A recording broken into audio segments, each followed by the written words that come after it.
Bismillahirrahmanirrahim. Assalamualaikum warahmatullahi wabarakatuh.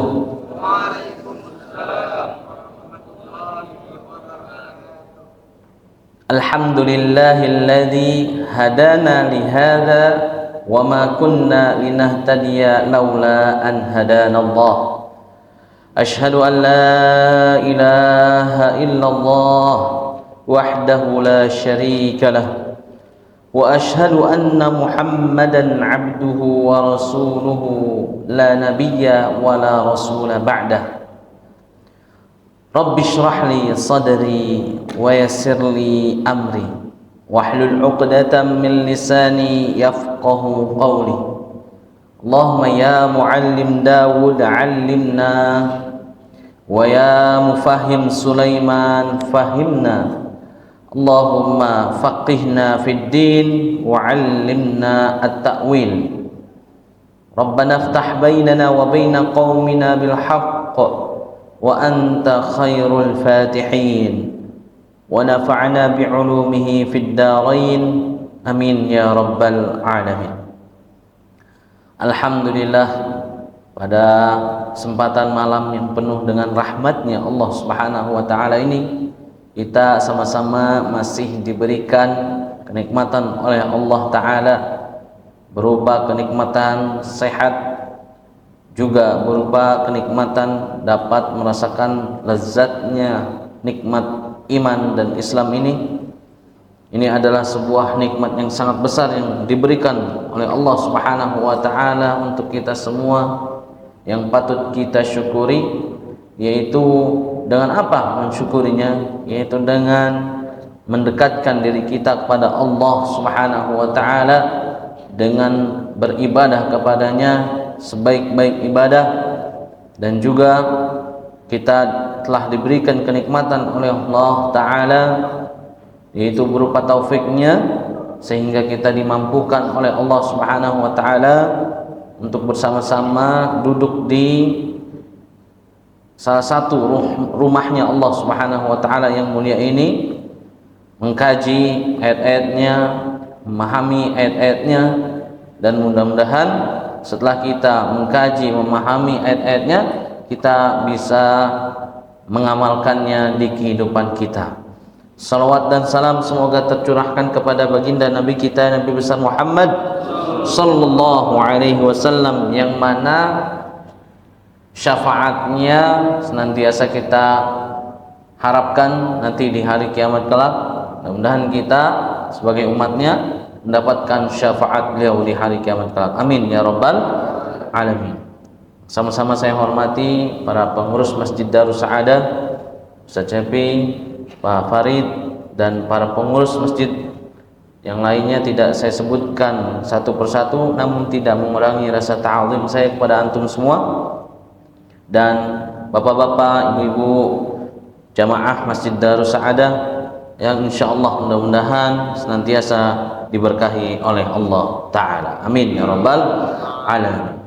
Baik bapak dan ibu sekalian, sebelum kita membahas kaji tafsir dari surah Al-Falaq ini, seperti biasa kita talaki terlebih dahulu. Silahkan dibuka surah Al-Falaq, saya membaca ayatnya terlebih dahulu, lalu antum mengikuti bacaan saya. A'udzu billahi minasy syaithanir rajim. Silakan. A'udzu billahi minasy syaithanir rajim. Bismillahirrahmanirrahim.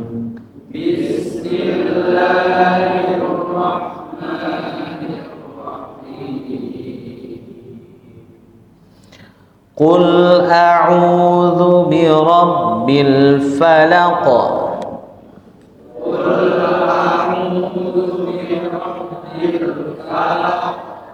Nah, ketika kita mengucapkan ain setelah hamzah ini, a-nya jangan sampai terpengaruh ya dengan huruf ain. Ya. A dulu, hamzah dulu. Qul a'udzu. Zu itu ya ujung lidah tempelkan ke gusi bagian atas. Ya gampangnya sedikitnya dikeluarkan. Ya za zu. Qul a'udzu birabbil falaq. Silakan. Qul a'udzu birabbil falaq. Nah, falaq itu qalqalahnya mantulnya murni saja ya. Jadi alami, tidak ditahan. Kenapa? Karena tidak ada tasdidnya. Tidak ada tasdidnya. Jadi jangan sampai falaq, tapi falaq gitu ya. Qul a'udzu birabbil falaq. Silakan.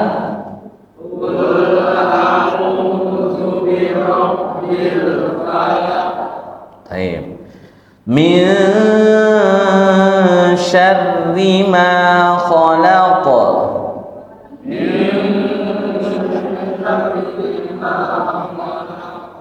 Min syarri ma khalaq.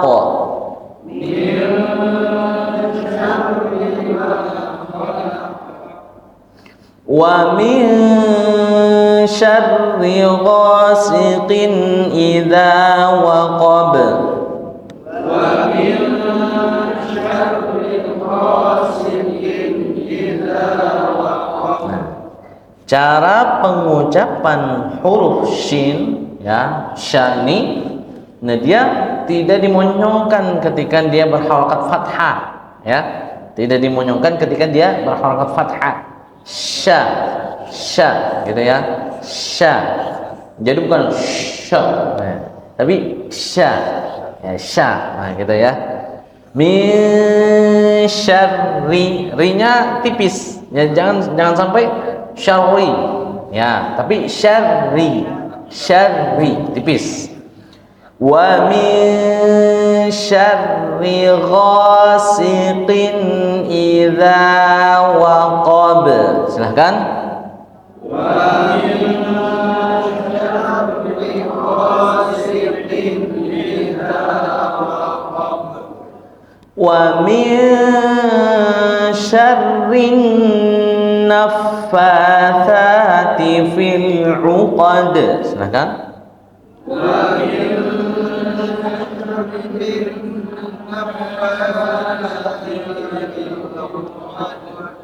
Wa min syarrin naffatsati fil 'uqad. Wa min syarrin naffatsati fil 'uqad.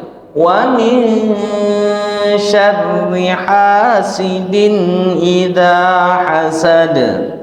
Wa min syarri hasidin idza hasad. Baik, kita baca bersama-sama dari isti'adzah. A'udzu billahi minasy syaithanir rajim. Bismillahirrahmanirrahim.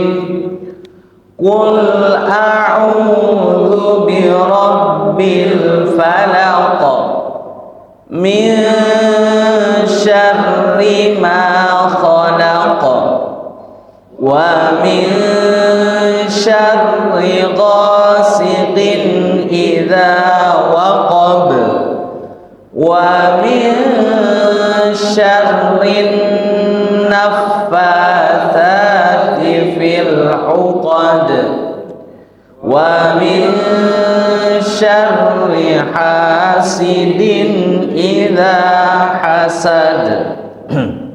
Baik, kita bahas dan dari tafsir dari surah Al-Falaq ini. Baik, bismillahirrahmanirrahim. Qala al-muallifu hafizahullahu ta'ala. Al-muqaddimah ismus surah, nama dari surah Al-Falaq. Kenapa dinamakan surat Al-Falaq ini dengan surat Al-Falaq? Ya, karena yang pertama Allah Subhanahu wa taala berfirman di ayat pertamanya apa? Qul a'udzu birabbil falaq. Namun ada juga yang menamakan surah Al-Falaq ini dengan surah Qul a'udzu birabbil falaq, dan ada juga yang menamakan dengan surah Al-Mu'awwidhatain. Salah satu surah untuk minta perlindungan, ya, tempat menuju perlindungan, ya. Itu surah Al-Falaq. Nah, Al-Falaq ini disebut dengan surah Al-Mu'awwidah Al-Ula, ya. Al-Mu'awwidah Al-Ula. Yang kedua Al-Mu'awwidah Ats-Tsaniyah, yaitu surah An-Nas. Insyaallah kita akan bahas di pertemuan berikutnya. Nah, sebelum saya membahas tentang tafsir dari surah Al-Falaq ini, mari kita ketahui dulu tentang keutamaan dari surah Al-Falaq. Karena Bapak-bapak dan Ibu-ibu sekalian, kita tahu bahwasanya surah Al-Falaq ini, ya, surah yang mengandung tentang bagaimana seorang hamba meminta perlindungan kepada Allah Subhanahu wa taala dari apa? Dari segala macam keburukan makhluknya, dari segala macam keburukan makhluknya. Dan di sini ada beberapa hadis yang menyebutkan tentang keutamaan surah Al-Falaq ini. Di antaranya yaitu di dalam Sahih Muslim, ya, Imam Muslim meriwayatkan dari Uqbah bin Amir, ya, radhiyallahu anhu, bahwa Rasulullah sallallahu alaihi wasallam bersabda, alam taro ayatin, ya, tahukah engkau ayat-ayat, ya, unzilat, yang telah diturunkan, unzilatil lailah, yang telah diturunkan malam ini, lam yura mithluhunna qattu, tidak pernah ada yang menyerupainya sama sekali, ya. Kemudian beliau mengatakan, qul a'udzu birabbil falaq. Kemudian Ibnu Majah meriwayatkan dari Ibnu Abbas, dari Ibnu Sa'id Al-Khudri radhiyallahu anhu, sebuah hadis dari Rasulullah SAW, kana Rasulullah sallallahu alaihi wasallam yata'awwadu min ainil janni wa ainil ins, falamma nazalat al-mu'awwidatan akhadha bihima wa taraka ma siwa dzalik. Rasulullah sallallahu alaihi wasallam berlindung dari mata jahat jin dan manusia. Ya, jadi bapak-bapak dan ibu-ibu sekalian, jika antum semua ingin mendapatkan perlindungan, ya, dari Allah Subhanahu wa taala dari segala kejahatan makhluknya, baca surat ini. Baca surah apa?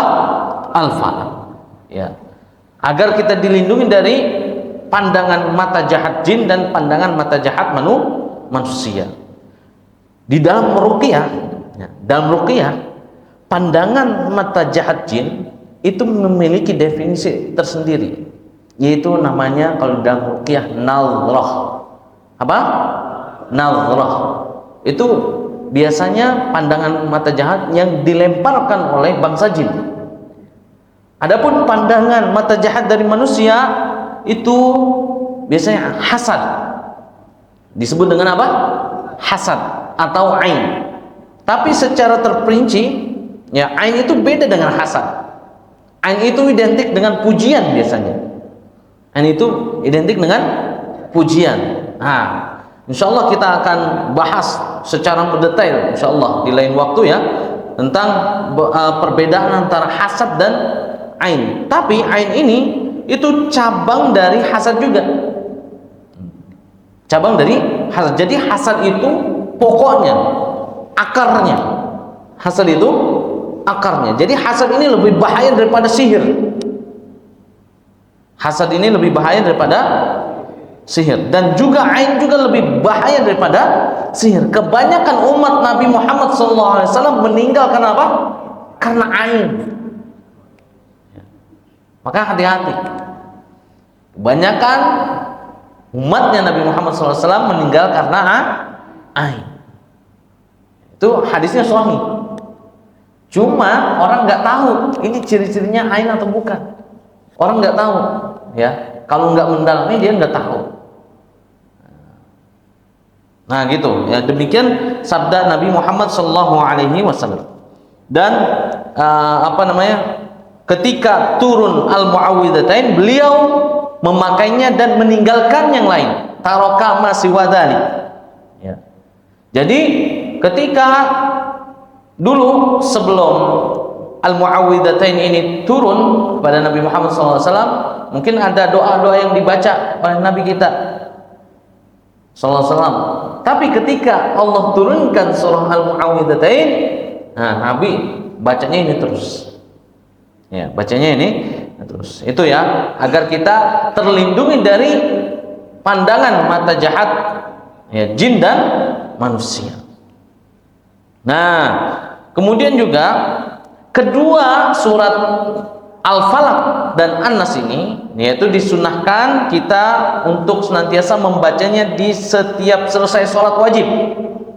Ya, dalam hadis lain disebutkan, Uqbah bin Amir radhiyallahu anhu meriwayatkan, amaroni Rasulullah sallallahu alaihi wasallam an aqra'a bil muawwidati dubura kulli salatin. Ya, Rasulullah SAW memerintahkan saya untuk membaca al-muawwidat tiap selesai sholat. Jadi setiap selesai sholat bacalah ini, ya, Al-Ikhlas, Al-Falaq, An-Nas. Ini hadis riwayat Abu Dawud. Dan juga disunahkan juga membacanya sebelum dan sesudah tidur. Kapan? Sebelum dan sesudah tidur. Nah, jadi ada sebuah hadis riwayat Ahmad, ya Uqbah, wahai Uqbah, iqra bihima, bacalah keduanya, kullama nimta wa qumta, ya, setiap kamu tidur dan bangun. Jadi setiap tidur dan bangun. Ma sa'ala sa'ilun wala isti'adha musta'idun bimithlihima. Tidaklah seseorang bisa meminta atau berlindung dengan seperti keduanya. Tidaklah seseorang bisa meminta atau berlindung dengan seperti keduanya.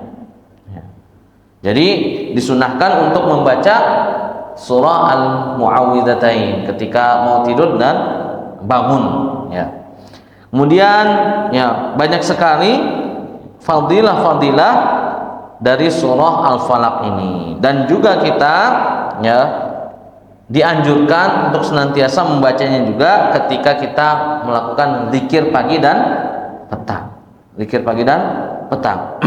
Dan Rasulullah SAW juga pernah membaca surah Al-Falaq ini, meruqyah dirinya, ya, meruqyah diri beliau saat disengat kalajengking. Ya. Kita bisa juga tuh kalau disengat kalajengking, naudzubillah dari sini, jangan sampai, ya.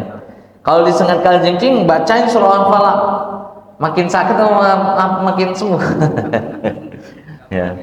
Nah, kalau apa sih yang membuat beda antara bacaan Rasulullah, bacaan sahabat dengan kita? Kan sama kan, suratnya Al-Falaq nggak ada yang berbeda kan, dari zaman Rasulullah sampai sekarang nggak ada yang berbeda, benar nggak? Iya, nggak ada yang berbeda. Apa yang membuat berbeda? Kualitasnya, kualitas sang pembaca.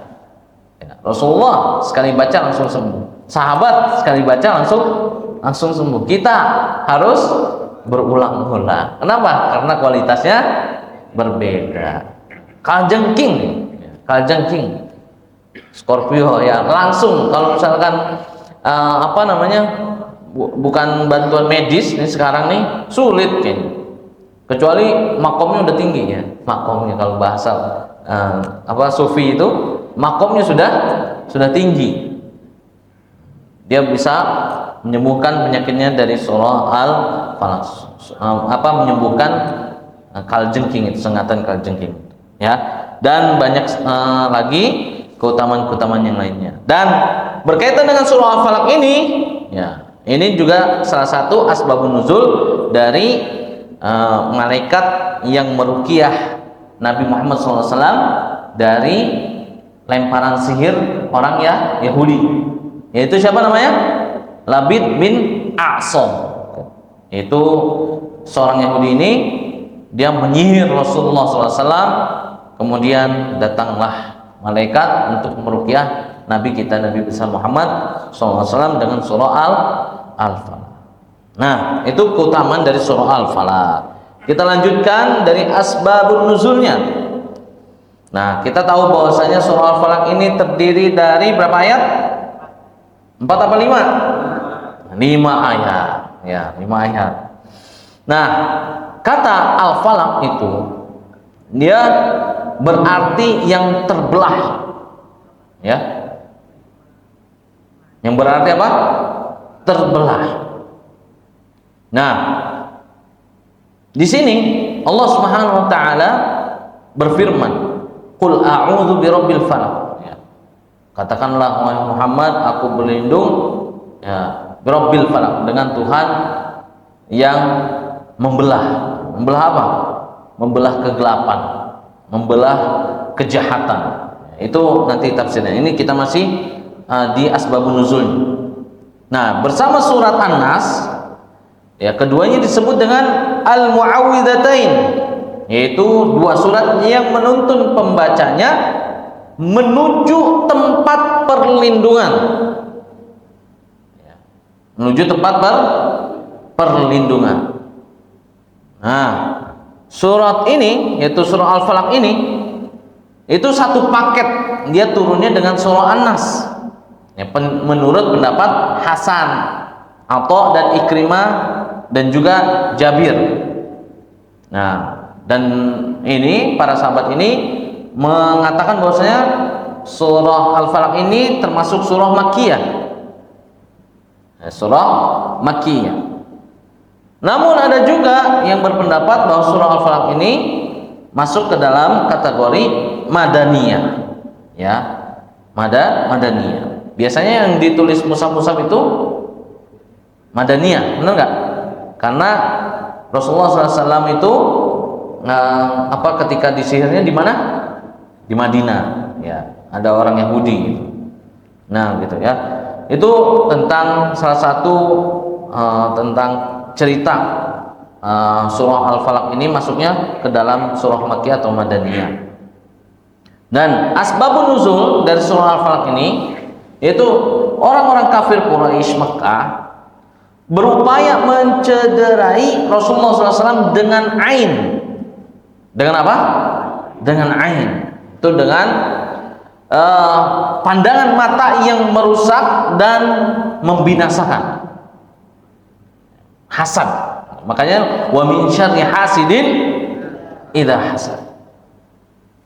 Nah, bahwa ain ini bisa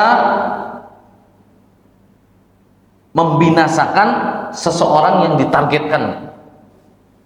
Bisa membinasakan seorang yang ditargetkan. Maka Allah Subhanahu wa taala menurunkan dan mengajarkan surah Al-Falaq dan surah An-Nas kepada Rasulullah SAW untuk menangkalnya. Untuk menangkalnya. Itu yang mengatakan bahwa surah Al-Falaq ini masuk ke dalam surah Makkiyah.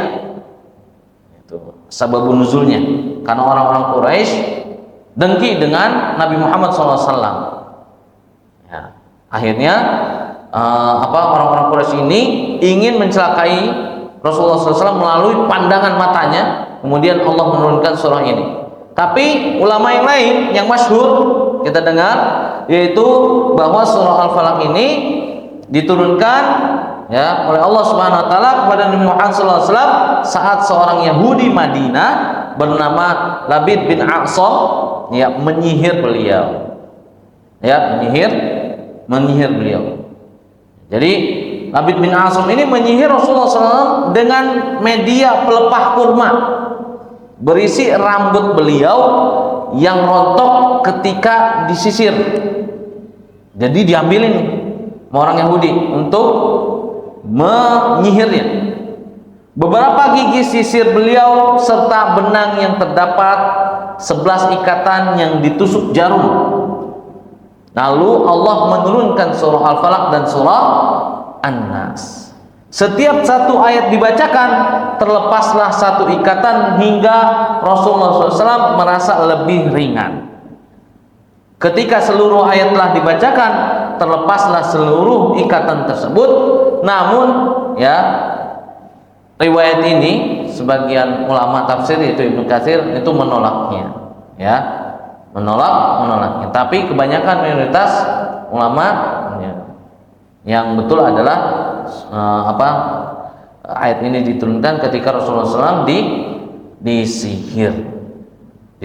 Jadi ada ceritanya nih, saya ceritakan tentang Rasulullah SAW disihir. Aisyah radhiyallahu anha mengatakan bahwa Rasulullah SAW pernah disihir hingga beliau beranggapan bahwa dirinya telah mendatangi istri-istrinya, padahal Rasulullah SAW tidak mendatangi istrinya. Nah, dan ada yang mengatakan bahwa sihir tersebut merupakan sihir yang paling keras. Sihir tersebut merupakan sihir yang paling keras. Lalu Rasulullah SAW bersabda, "Wahai Aisyah, tahukah engkau bahwa Allah telah memberiku nasihat tentang masalah yang aku telah memohon petunjuk darinya? Dua orang lelaki datang kepadaku, yang salah seorangnya duduk di dekat kepalaku, sedangkan yang lainnya duduk di dekat kakiku." Jadi ada dua malaikat, yang satu di kepala, yang satu di kaki. Maka orang yang ada di dekat kepalaku berkata kepada temannya, "Mengapa lelaki ini? Ya. Mengapa lelaki ini?" Ia menjawab, "Terkena sihir." Kata malaikat yang satu, apa? Terkena sihir. Orang yang di dekat kepalaku bertanya, "Siapakah yang telah menyihirmu?" Ia menjawab, "Labid bin A'sam, seorang laki-laki dari Bani Zuraik, teman ya orang-orang Yahudi. Dia adalah seorang munafik." Yang berada di dekat kepalaku bertanya, "Dengan apa?" Ia menjawab, "Sisir dan rambut." Yang berada di dekat kepalaku bertanya, "Ditaruh di mana?" Ia menjawab, "Di dalam mayang kurma jantan, di bawah sebuah batu di dalam sumur Darwan."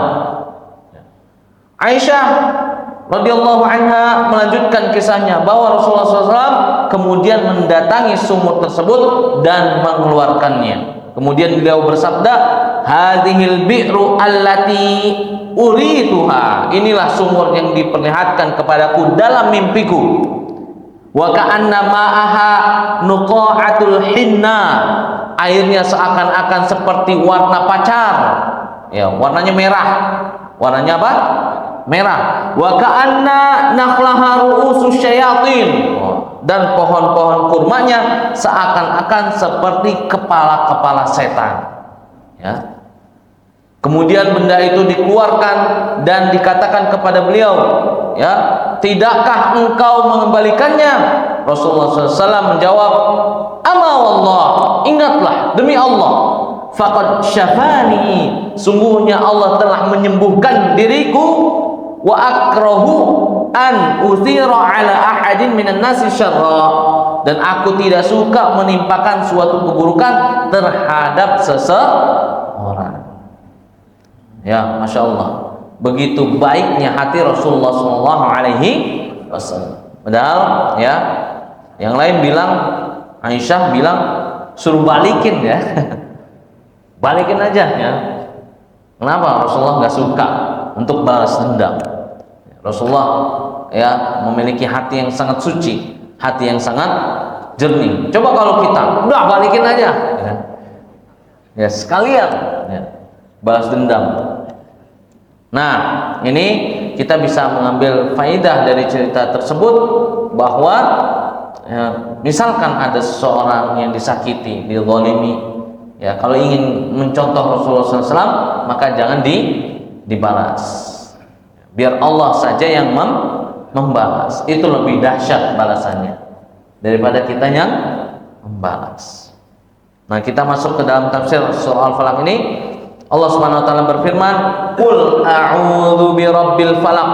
Katakanlah, wahai Muhammad, aku berlindung ya kepada Tuhan yang menguasai subuh. Pada Tuhan yang menguasai subuh. Kata qul yaitu berarti artinya apa? Katakanlah. Di sini ada pesan tersirat dalam firman Allah Subhanahu wa taala. Kata qul ini ada pesan tersirat. Katakanlah wahai Muhammad, dan ajarkanlah juga kepada umatmu. Ajarkan apa? A'udzu birabbil falaq, yaitu aku berlindung kepada Tuhan yang menguasai subuh. Kata a'udzu itu terambil dari kata a'udzun, yaitu menuju kepada sesuatu untuk menghindar dari sesuatu yang ditakuti. Itu kata a'udzu, yaitu menuju kepada sesuatu untuk menghindar dari sesuatu yang ditakuti. Nah, Rabb itu mengandung 3 makna. Paling sedikit mengandung tiga makna. Ya, pertama makna kepemilikan dan kepemeliharaan serta pendidikan yang melahirkan pembelaan serta kasih sayang. Saya ulangi, dia Rabb itu mengandung apa?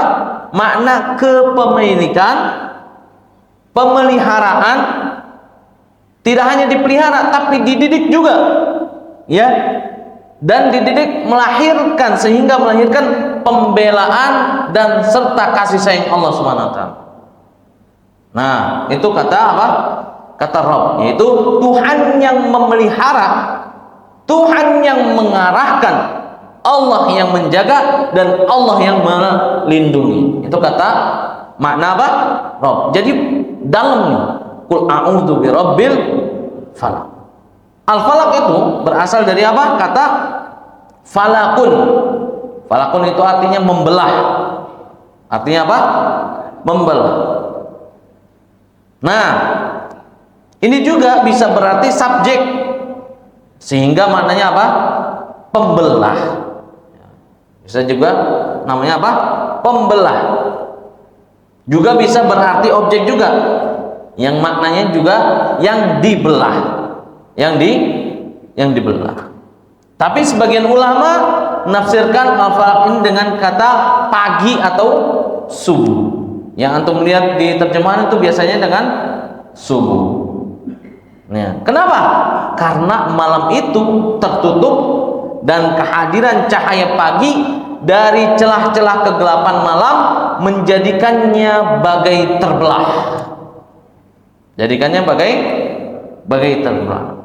Maka kata Rabbul Falaq tidak lain adalah Allah Subhanahu wa taala, ya, karena dialah yang menjadikan pagi, ya, membawa terang muncul di tengah kegelapan.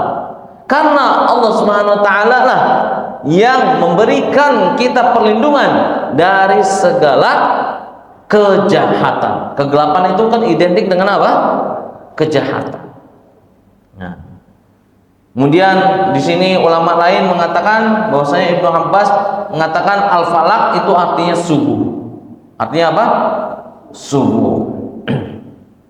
Jadi menyadari bahwa Allah Subhanahu wa taala itu mampu untuk membelah kegelapan malam dengan terangnya pagi, ya, seseorang akan yakin bahwa Allah Subhanahu wa taala juga kuasa menyingkirkan kejahatan dan kesulitan dengan menurunkan pertolongan, ya, dengan menurunkan pertolongan. Nah, itu salah satu dari tafsir dari qul a'udzu birabbil falaq. Jadi Allah lah yang memberikan pertolongan dari segala macam kejahatan. Qul a'udzu birabbil falaq. Ingat, ya, katakanlah, aku berlindung dengan Rabb, ya, Sang Maha menguasai waktu subuh. Nah, kemudian min syarri ma khalaq, dari kejahatan makhluknya, apa yang Allah ciptakan. Apa yang Allah ciptakan. Kata syar ini dalam tafsir para ulama mengatakan bahwasanya artinya itu buruk atau mudarat, lawan dari kata khair. Khair apa artinya? Baik atau kebaikan. Nah, Ibnu Qayyim Al-Jauziyah menjelaskan bahwa syar ini mencakup dua hal, yaitu sakit, pedih, dan yang mengantar kepada sakit. Penyakit, kebakaran, tenggelam adalah sakit, sedangkan kekufuran, maksiat dan sebagainya mengantar kepada sakit atau kepedihan, siksa Allah Subhanahu wa taala. Nah, kemudian kata ma itu artinya apa? Berarti apa? Ma itu apa? Apa-apa. Sedangkan kholaq itu bentuk kata kerja masa lampau, itu fi'il madhi. Artinya apa? Yang telah diciptakan oleh Allah Subhanahu wa taala. Sehingga makna al-khalaq, ma khalaq, yaitu makhluk ciptaannya Allah Subhanahu wa taala. Makhluk yang telah diciptakan oleh Allah Subhanahu wa taala. Karena apa? Karena menggunakan dengan kata fi'il madhi. Ya. Jadi kita dianjurkan untuk berlindung kepada Allah dari segala keburukan apa yang Allah ciptakan, yang telah diciptakan oleh Allah Subhanahu wa taala.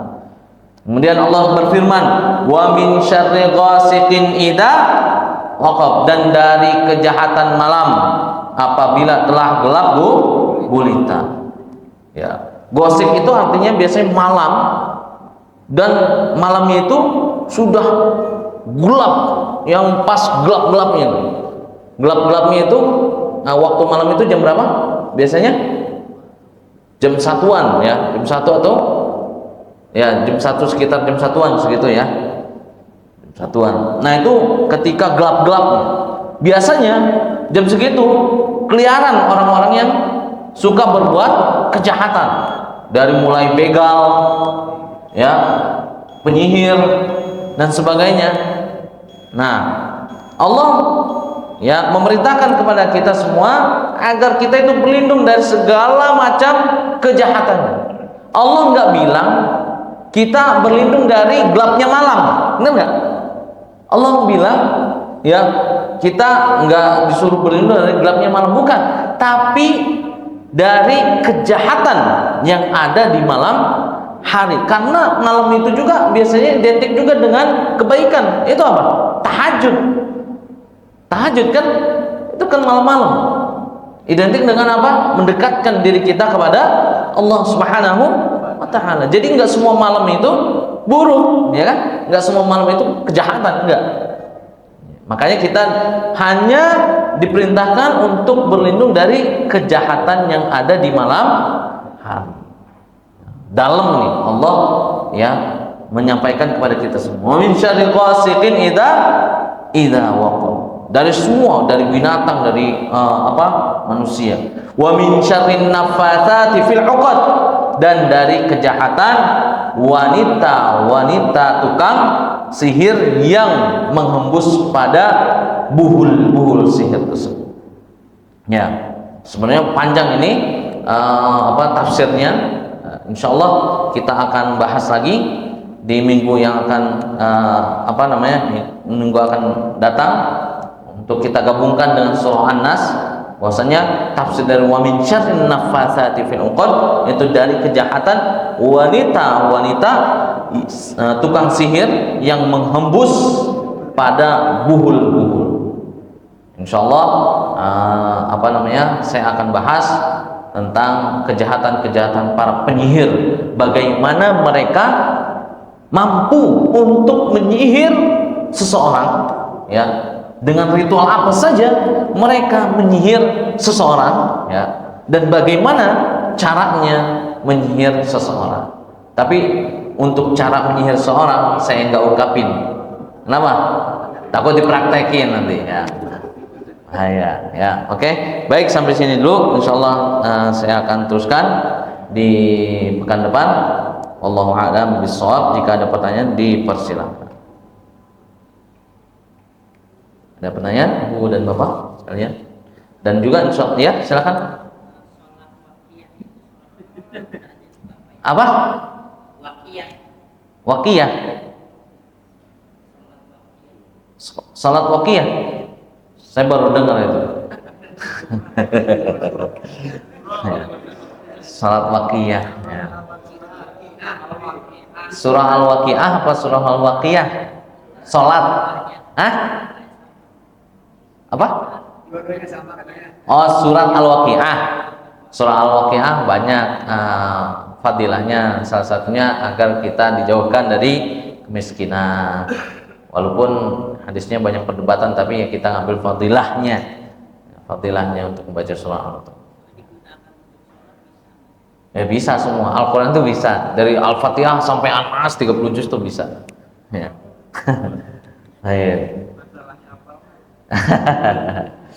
Gitu ya. Nah, insya Allah juga saya akan bahas nanti ketika sudah selesai surah An-Nas tentang masalah perbedaan, yaitu tadi ain, hasad, nadhrah dan macam-macam yang lain. Tuh nanti saya akan kupas secara mendetail perbedaannya apa saja, dan dibandingkan dengan sihir mana lebih kuat, apakah ain apakah sihir. Nah, nanti kita akan bahas di pekan berikutnya insya Allah ta'ala. Baik, ada lagi pertanyaan dari ibu-ibu dan bapak-bapak? Tidak ada? Baik, kalau tidak ada, mudah-mudahan bermanfaat untuk kita semuanya. Semoga kita semuanya dilindungi oleh Allah Subhanahu wa taala dari segala macam kejahatan maupun keburukan dari makhluk. Amin ya rabbal alamin. Subhanakallahumma wa bihamdika asyhadu an la ilaha illa anta astaghfiruka wa atubu ilaik. Assalamualaikum warahmatullahi wabarakatuh. Waalaikumsalam warahmatullahi wabarakatuh.